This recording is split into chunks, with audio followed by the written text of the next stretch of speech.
Namaste and a very warm welcome to yet another episode of The Bookie on the Goa Chronicle YouTube channel.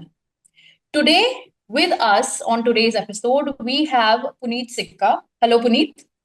Hi, Sonakshi. How are you? I'm good, and I hope the same for you. And she would be talking about her new novel, which is also her debut novel, Take Number 2020, The Mother of All Retakes, which is a total smoke and mirror story filled with aspects of both humor and grief. So, Take Number 2020 is a story within a story about four migrant actors looking to find their feet in Bollywood till they are presented with a real life plot twist. So, this is a Mm. hybrid of pop culture and realism that combines Puneet's own life experiences within the entertainment industry. And the novel is also a reminder of the clear truth of the world of glitz. Puneet Sikka is an actress and media professional who has worked in theatre, TV, and digital commercials, short films, and also in a feature film. Sikka has also started a platform called Artery for independent artists to showcase their talent and connect with other artists and organizations in the industry. Puneet is also the founder director of the Indic Quotient Media Foundation, a Section 8 company that aims to illuminate on the Vedic culture and history via its documentary series on Indian Mandirs. So, coming back to your first novel, Puneet, the first question which I would like to ask you regarding the same is what made you write Take Number 2020? And is there a peculiar significance to the number 2020 here? Hi. Yes, Take Number 2020 was quite an accidental book for me because I've done theater for about 8 years. And then when I moved to Bombay, it was a natural extension for me to audition uh, for the visual medium, for the audiovisual medium. And this story has come from my lived experience as an actor. And it was around this time that I was also seeing scripts for auditions, which I felt very underwhelmed with the scripts that were written for female parts, for female characters.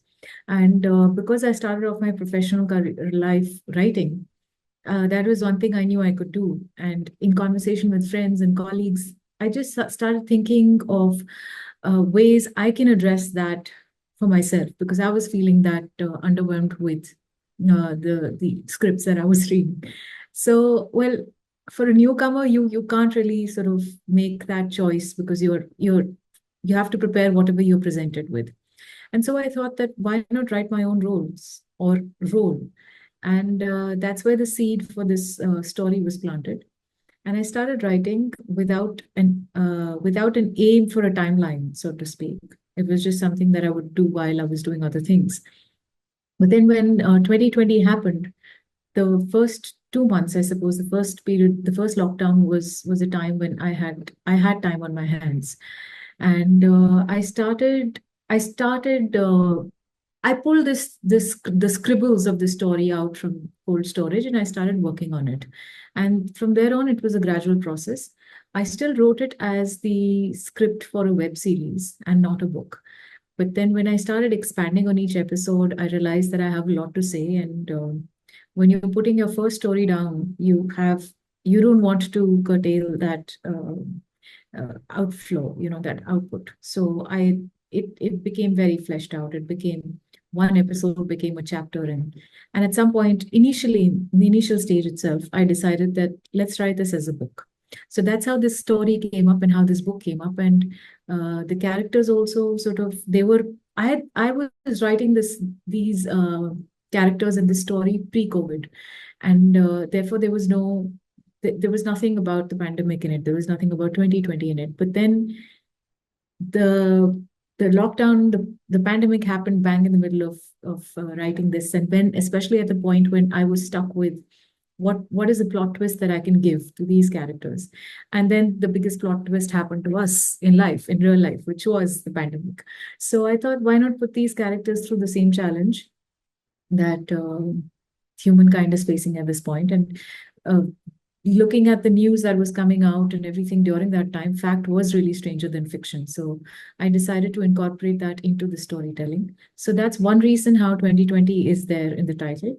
And the second reason is that this story is about migrant actors who come from all parts of India, and they go to that Aram Nagar area in Bombay, which is the melting pot for all casting studios and production studios and what have you, where which is sort of the fulcrum, the heart of Bollywood, so to speak.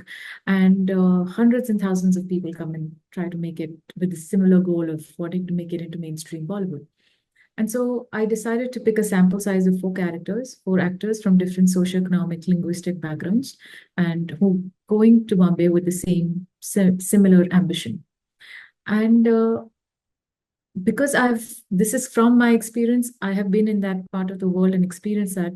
I understood that, it is not easy to crack it into that industry because it's so replete with complicated scenarios and so many convoluted ways of going about finding your feet there. So it's in a way sort of a symbolism of how many times 2020 is a big number, right? So what a take means is how many takes it takes to get one shot. So it's also symbolic of the number of takes it could probably take for a newcomer to even find a semblance of footing in that industry. So it's both ways. It's also take number 2020, which is pandemic and the film industry, and also how many takes it would probably take for a newcomer. I must say the title has a very colossal meaning hidden Yes. along with it. So, as you have been privy to the details and the factual parts of Bollywood as an industry, right? So, how would you describe the stark, naked truth, if I must say, of the world of glitz? Well, I always think that any industry is a microcosm of the world we're living in because essentially people and uh, ambitions and goals and everything that is the good and the bad of a human being is there to see in every industry. In just the workings of it and the mechanics and the mechanisms of it could be different, but essentially it's the same. So when you talk about specifically the Bollywood industry, there are challenges which are very unique to it, to the industry, to the demands of the industry. But as a woman specifically, and I'm sure it's for men too in their own way, but for a woman specifically, there is still the element of of having to watch your back.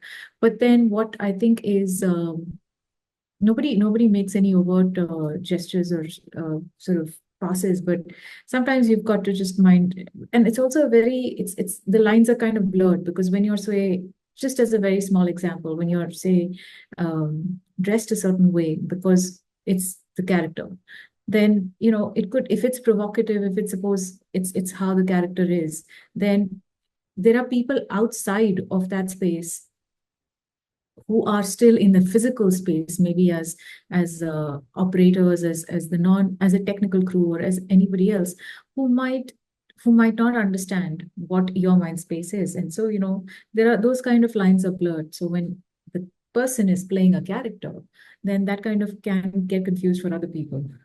So that can be sometimes challenging. That's one aspect of it. But then there is also outside of the film set that when you're trying to just there's so many aspects. There is exploitation in terms of even payment and fees. And when you're a newcomer, they know that this is an aspect that can be exploited. So they will not give you what is due, what is rightfully, which is a decent amount. They still think that exposure मिलेगा, visibility मिलेगी, so and so actor के साथ आपको काम करने मिल रहा है, तो just thank your lucky stars that you're getting that part. So those kind of things which are just considered to be, it's chalta hai. It's basically that actors, especially newcomers, are somehow seen as disposable commodities, unfortunately. That ek nahi to dusra. If they offer you an amount which is not to your satisfaction, which is not even compensating you well enough for the hours you're spending, for the talent, for the labor that you're giving to it, and you state that as your right, they are very happy to look at somebody else, unless you've, sort of gotten a certain followers. That's also another thing. That's also another game that is played in the industry now, which is all across, not just Bollywood, but everywhere. That what is your reach, and so they want to bank on your saleability as an actor as well, or as an influencer, so to speak. So there are lots of aspects in the industry which is not purely. It's not. It's not just talent. It is a whole other host of things. So that sometimes can become a very, very challenging space to navigate. Yeah. That's rather true. So, moving a little bit away from your novel for the time being, would you please tell our viewers about artery and its conception? Well, actually, I did not bring that up when you were introducing, but artery is not is. Artery was before. It was a platform that I had begun, and it's closed down now. And now I'm just Indic Quotient Media Foundation. But artery it came from that need gap that I felt as an actor, as a theater actor especially, that how do we address that there's so many of us, there's so many artists out there who are trying to find a platform, who are trying to connect with different organizations and other platforms. So I was trying to look at it as, say, a LinkedIn stroke IMD for performing artists. So that was the aim with Artery, and I started off with actually doing a collaboration with Rolling Stones magazine and Geo Savan, and I made these live recordings, visual recordings with musicians. I started off with independent musicians in Delhi and Bombay because that was the lowest hanging fruit. Those were the people I was connected to. And the idea was that, we start off with musicians who can talk about their music and their art, and then gradually move to other artists. I was also at that time doing theater with Mr. Dadi Padamji, who is a master puppeter from India. And having done theater with him and having worked, and how it works is that, as an actor, you're on stage with puppets and you're sort of working with puppets. So sometimes the puppets take over and sometimes the actors come in. So that was a very interesting space for me to explore, because before that I had never explored the side of puppetry. I'm not a puppeteer, but as an actor, to be performing with puppets on stage was a different experience, and it opened a world of possibilities for me. And Dadi Padamji does a festival in Delhi called the Ishara Puppet Festival, Puppet Theatre Festival. And just out of curiosity, out of the desire to actually record and document, because I enjoy documenting something which is exciting to me. And so I went and made these documents of these puppet theater performances, speaking to the puppeteers, and so on and so forth. So the idea was to interact with these artists who are doing different interesting work and document that and allow that to become their profile, a part of their profile, when we connect them to different, say, corporates, platforms, organizations. That could be, it could be a symbiotic relationship between the independent artists, putting a database of them and connecting them with organizations and structural spaces. So yes, and then there was also something which I did with Artery, which I'm very proud of, is busking, promoting buskers, street performance. And we did a few events, busking events with different cafes and festivals. So, just bringing in artists in that space also. And basically the idea that art is art, and one can sell, one can put that out to with tickets, like it can be a ticketed event, it could be something which is voluntarily something that one wants to donate to as well. So, that is not a judgment of how good your art is, so. And I think there was at that time, there was also a video that was playing out, which I forget the name of the artist, a very, very senior pianist who in some part of the world, I think Finland or Norway or somewhere. And that person, they said, how would art look different? How would music sound different if it's coming from one of the world's best musicians, if they're playing that inside a big hall, auditorium, versus which is ticketed and expensively priced, versus the same artist sits in a busy public space in say a station area or something like that, a subway, and plays that music and is sort of in disguise and nobody knows who this is, how would that music or art be received differently by different scenarios? So I just found that concept very fascinating, that how do we judge art? Do we judge art purely on the basis of what it is?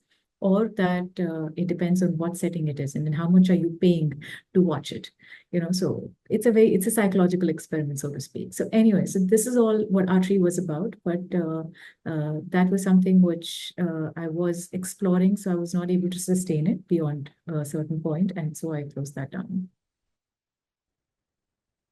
Okay, that was really interesting for me to listen to. And I definitely believe that the viewers would love listening to this part as well. Okay, so what exactly is the Indic Quotient Media Foundation then, and how does it work, and what does it focus on? So Indic Quotient Media Foundation is something which, again, I'm a very research-oriented person, and I have an interest in understanding the Vedic culture and science and um, texts that come from our land, and how that impacts us, our psychology, our philosophy, our outlook, our worldview, and so many things. Unfortunately, what has happened with the westernization of this part of the world is that we look down upon something that is ours, upon our own languages, we look down upon everything that where we are coming, our roots essentially. And this is not recent. It's a colonized mindset that we've got, and as and when when one becomes aware of it, it is one's duty to oneself before anybody else or to the collective, that you do whatever you can in your capacity to start educating yourself, and in the process educating more people. So the idea behind Indic Quotient is that the abbreviation is IQ, is to uplift the IQ, the Indic quotient of the people, firstly of our own country, especially the youth. And only when we are aware can we take pride in who we are. You can't beat that into somebody. You can't hold someone at gunpoint and ask them to be proud of their roots and their culture. But if they are aware of where they come from, of what their roots are, and how the world over respects, like they want to, of course, they want to appropriate. The world wants to appropriate what is ours and make it their own, like yoga is and so many other things. But essentially, when we start taking pride in our science and our culture and our tradition, then we're better able to give to the world rather than try to be bad copies of the West. So that's the idea behind Indic Quotient. And what this does as a media foundation is that we are currently working on a series called Tirtham 108, which is a documentary series on the temples of India, which is going to look at least the 108 most relevant temples of what undivided India was, or Akhand Bharat is. And along with that, I mean, in the process of researching about these temples, we understand so much about the science, because these temples, which were built way, many thousands of years back, most of them, they were built on a certain science. It was not empty ritualism as people today would like to think, as a section of people would like to think. This had a lot of meaning. Just as an example, that when you look at a temple, it's the way it is designed. It's actually how the human body is designed. This is the crown, and it's sort of spherical and sort of the energy center where we receive energy from and then passes down. And so how the temple is structured like that. So the energy of all the positivity of the divine vibrations are collected in that space. So a physical structure does help. And that is also one of the notions that false notions that people hold, that, mandir jaake kya milega? Mandir mein kya hai? What is this? Bhagwan yahan hai, wo sab hai, sahi hai, lekin there is a reason why there is a temple, why there is a structure. And so there's so many aspects to it. This is just one aspect. So Indic Quotient is looking, as part of the first project is these documentaries. And then, of course, as we go along, there will be more in this space. But this is what Indic Quotient aims to do. The documentary, I must say, is definitely worth looking forward to. especially when one wants to explore the angle of a mandir being, the abode of divine energy. This is what I feel. Yes. Okay. So, lastly, coming back to your novel, and the last question which I would like to ask you is what makes Take Number 2020 a must read, especially for those who want to, develop a career in the world of cinema?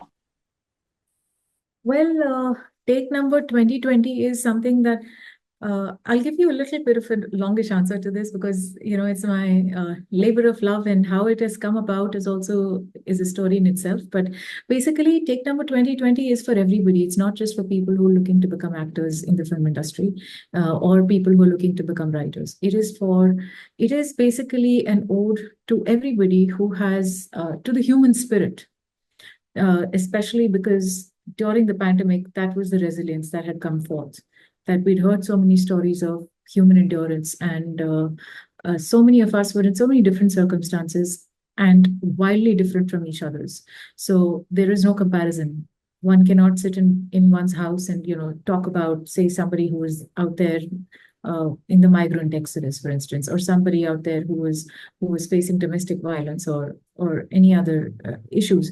I mean, there was so much, and it was so widespread that it was hard to contain that. And this is something which was the world over. So it is not for a particular section of society or for a demographic or for an age group. It is for everyone. But of course, it is themed and based on people from a particular profession.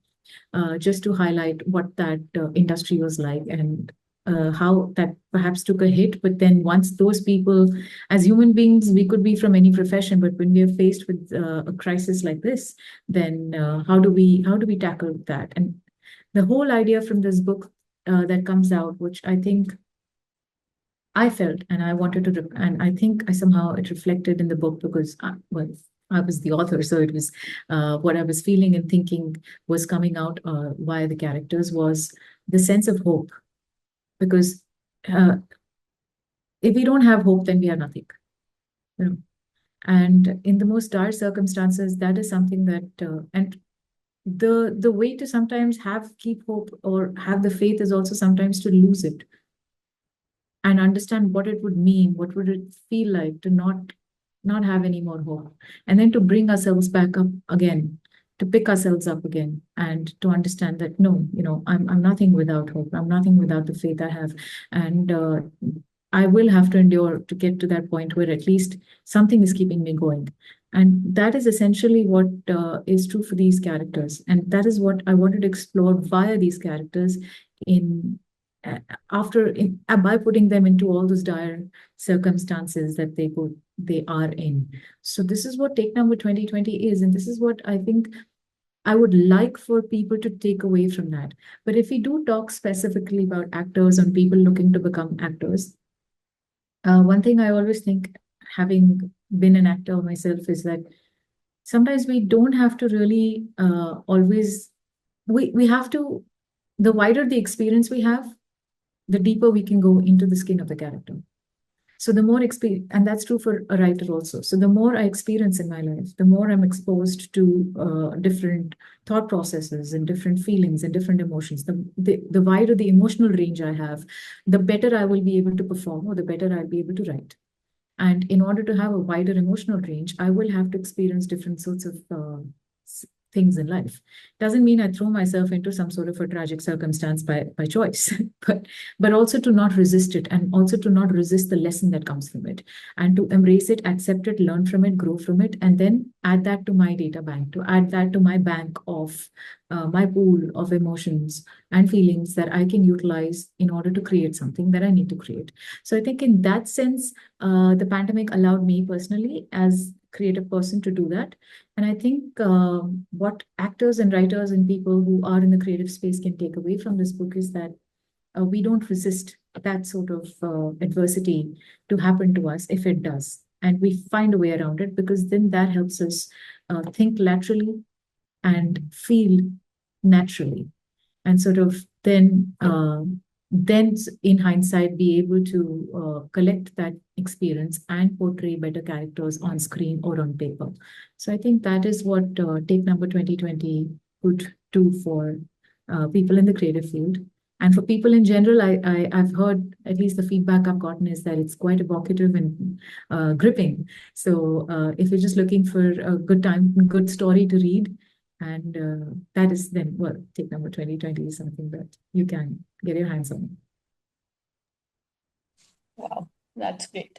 So, Puneet, thank you so much for taking your precious time out in order to have this wholesome conversation today with us. I really enjoyed having this, talkative That and informative conversation because because discussing human life and everything beyond is very important, and definitely Take Number 2020 is the right guide or a right peep into what human life can offer and how it could be created and maneuvered through. So thank you so much for talking with us Thank today. you.